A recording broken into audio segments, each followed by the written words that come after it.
champion sa boxing na si Manny Pacquiao. Nanood ng concert pati ang alkalde ng lungsod at nagdeklara pa ng isang araw bilang Manny Pacquiao Day.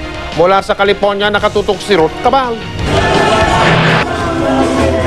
Patungo pa lang sa stage si Manny Pacquiao, di na magkamayaw ang mga taong nagsiksikan sa ballroom ng isang pribadong country club dito sa Vallejo, California.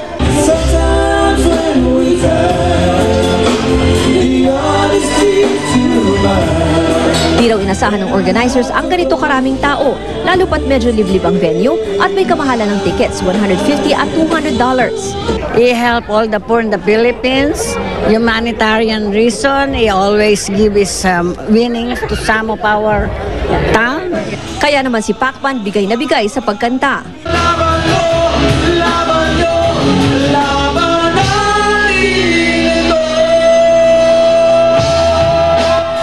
Nagawa pa niyang magbiro tungkol sa laban niya kay Antonio Margarito kung saan niya nasungkit ang ika-8 kampyonato.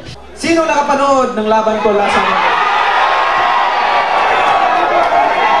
Bugbog, no? Bugbog.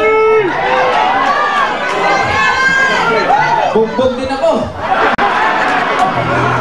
Kahit bugbog siya, bugbog din ako. Okay tayo, dan panalo tayo eh.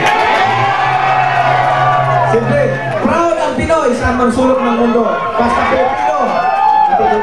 Kasama sa mga nanood ang mismong mayor ng Vallejo City na si Osby Davis. Nagbigay siya kay Pacman ng City Proclamation na kumikilala kay Pacquiao bilang Honorary Vallejoan at nagdedeklara ng November 17 na Manny Pacquiao Day dito sa syudad.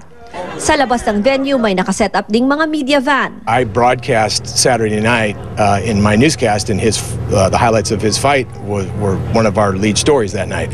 So the fact that he's here in the Bay Area and we have a chance to get caught up with someone of his stature, you know, is a very important thing for us. Pagkatapos ng concert, bumiyahe rin agad pa LA si Pacman para sa kanyang flight pabalik sa Pilipinas. Sabado ng umaga ang dating niya sa Maynila. Mula rito sa Vallejo, California, Ruth Cabal, nakatutok 24 oras.